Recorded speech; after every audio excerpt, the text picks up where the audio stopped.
par 4 sixth. This is such a nostalgic hole for me. It just brings back all the feelings. 4.5 top, 1 right with the navigator and an extra mile. Now be careful here. A tailwind, you're only going to use like 2 or 3 bars of topspin.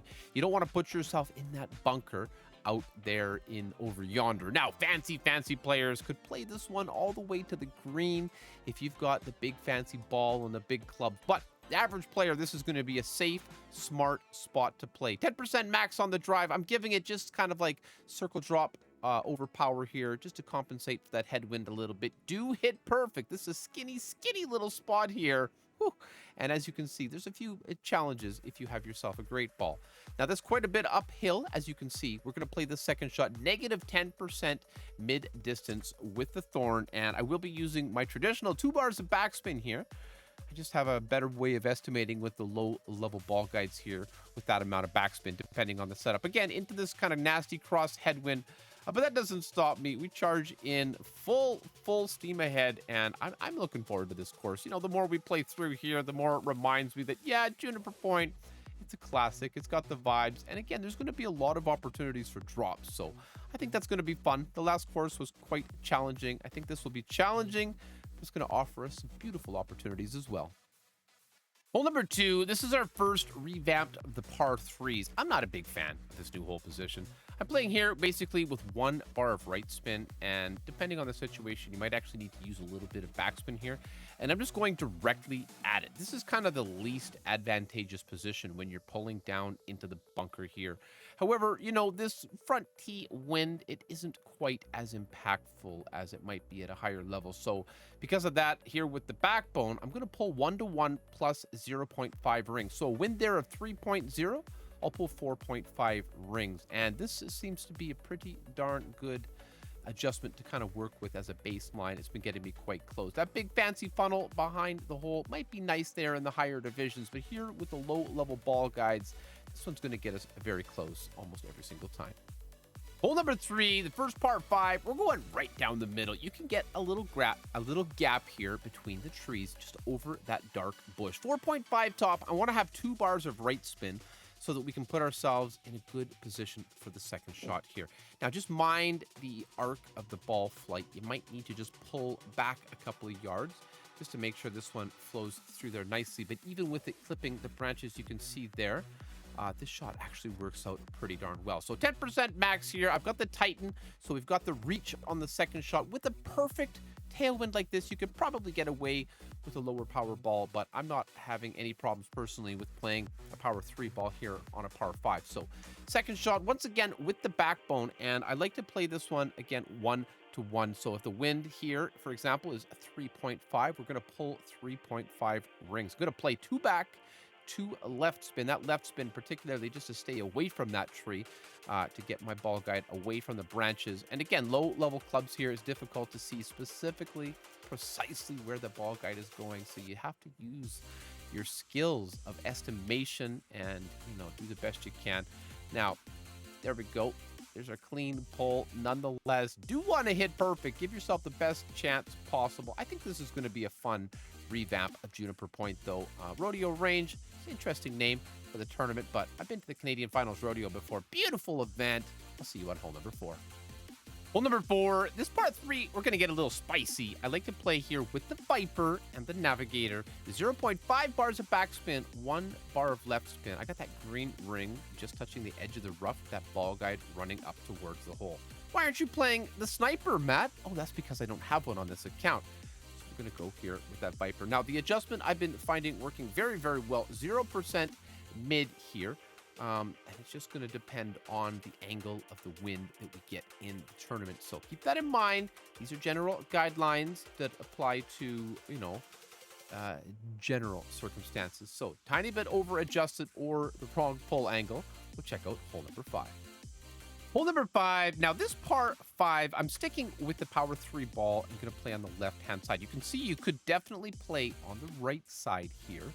Yeah, something like a power 3 or 5 ball with the big topper could get you down there very nicely as well. But I think the left side here still plays very well, especially in all winds, including this headwind. I've got the Titan here with the extra mile, level 5 red ring, just touching the rough there. 3 bars of top spin, 2 bars of left spin. I definitely could have played 4 bars of top spin here into this wind, but I just wanted to play it safe and keep myself in a safe position. It's going to give me a good look on the second shot. So nothing fancy here. And the one thing about the approach shot here, where the right side drive would be favorable, is that they've tucked the hole location into the back left. And you'll see here, it's a bit more challenging to get there. Where using a kingmaker on this hole, the 3 side spin could prove beneficial here. So nonetheless, as you can see, I'm going to play here just about half a bar of top spin, 2 bars of left spin. That's into a headwind. If we had a tailwind, of course, I'd use a little bit of backspin instead. But as you can see, we can still reach the hole here. And this one does actually slope still a little bit from right to left. So you kind of have to work with the green, work with the situation. I think 15 max here into the wind. And especially playing quite a distance here with the wood over the water downhill plays very nicely. But again, it's always fun. You know, I like tweaking the shots, trying to come up with the best possible, adjustment for the situation. And it's always a work in progress. So give it a shot and then practice a little. Make sure to do your own personal tweaks to find the best possible outcome. Rolls close to the fringe. Very, very nice here. As you can see, we got a very good chance. The par 4 sixth. This is such a nostalgic hole for me. It just brings back all the feelings. 4.5 top, 1 right with a navigator and an extra mile. Now be careful here. A tailwind, you're only going to use like 2 or 3 bars of top spin. You don't want to put yourself in that bunker out there in over yonder. Now, fancy players could play this one all the way to the green if you've got the big fancy ball and the big club. But the average player, this is going to be a safe, smart spot to play. 10% max on the drive. I'm giving it just kind of like circle drop overpower here just to compensate for that headwind a little bit. Do hit perfect. This is a skinny little spot here. Whew. And as you can see, there's a few challenges if you have yourself a great ball. Now, there's quite a bit uphill, as you can see. We're going to play the second shot, negative 10% mid-distance with the thorn, and I will be using my traditional 2 bars of backspin here. I just have a better way of estimating with the low-level ball guides here with that amount of backspin, depending on the setup. Again, into this kind of nasty cross headwind, but that doesn't stop me. We charge in full steam ahead, and I'm looking forward to this course. You know, the more we play through here, the more it reminds me that, yeah, Juniper Point, it's a classic. It's got the vibes. And again, there's going to be a lot of opportunities for drops. So I think that's going to be fun. The last course was quite challenging. I think this will be challenging. It's going to offer us some beautiful opportunities as well. Hole number 7. Now, this is a crazy hole. Huge slope in front of the green. I think you're good to play here with a max distance rough bump. Any wood club that'll give you 4 bars of top spin, 1 bar of right spin. It's going to give you a pretty darn good look at getting this one close to the hole. I'm playing this here, negative 10% max, and by no means is this a dialed-in shot. However, trying to bounce on that fairway, you can see that slope there. That's no fun thing at all. And I had such inconsistent results depending on, all the different factors, the amount of wind and the direction of it, where you find your bounce point to be. I think the rough bump on a hole like this makes sense, and it gives us something that's a bit safer, and we can definitely keep the ball up on that top tier there. So a little bit of work to be done, but I think this is going to be the path that most players should take. All right, even with an extra mile, level 5 here on hole 8, you're going to want to go for the green here. I'm setting up with the Titan ball. If I had a headwind, I would set up with the Titan ball, and then I would swap to the Zerk here. And I'm stretching it out with max top spin, max right spin here. And as you can see, we're going to be giving this one max overpower. 10% max is going to be the adjustment here, not a massive amount here. Max overpower, and as you can see, it's going to be like just even more than 3/4 of a ball of right curl. Anywhere between 3/4 to 1 ball, depending on the situation, should put you very, very close. Bouncing here, second one at the end of that last fairway is essential. Sneaks it out into the short stuff. I think you know what to do from here, but I'll still show you just how this shot plays. Now, once again, with the dart, but you can certainly bring the end bringer or whatever your favorite wedge should be. I think that's around 40%, just eyeballing it. Yeah, 30-odd% there. So then we stretch it out. Now we're going to play no spin. Probably a little bit closer than I need to be to the hole, but with the crosswind, it's good to get the tip of the ball guide there. Change that slider down to 30, right where we measured up, 20% with 34 slider. And then you're going to play the middle number there, and that should give you, This is going to be another hole with kind of a must-drop eagle depending on the wind. That's at least 3 holes or more. You know, from the front tee, you're going to have a great shot. So scores should be low. I think it's going to be a fun tournament. All right, so here we are, the last hole, hole number 9, setting up with an extra mile and a Titan here. Now, be careful not to use too much topspin here.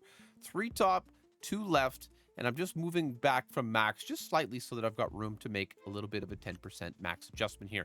I understand some power players will get this one to the green. With the new hole position, this is going to be a condor opportunity in the higher divisions, and I'm looking forward to seeing your shots. Don't forget to drop them in the Erelic Gaming Bald is Beautiful Facebook group. It should be a good time, I'm telling you. Oh, and don't forget, I actually will be posting notes based on this video, erelicgaming.com for free. Go ahead and check those out.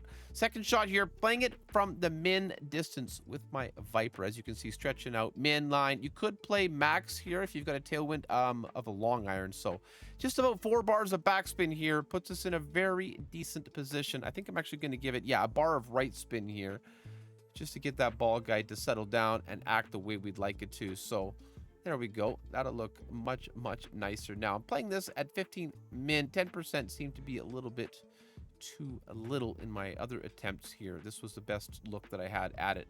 I think this is going to be a fun old school tournament. I think the name Rodeo Range, it's a bit strange, but hey, it's all in good fun. You know how it is. I wish you guys the very best of luck in this tournament. Hope it goes well for you. I'm looking forward to it. Now, you might have to hit perfect here, but sometimes a great ball will get you what you need.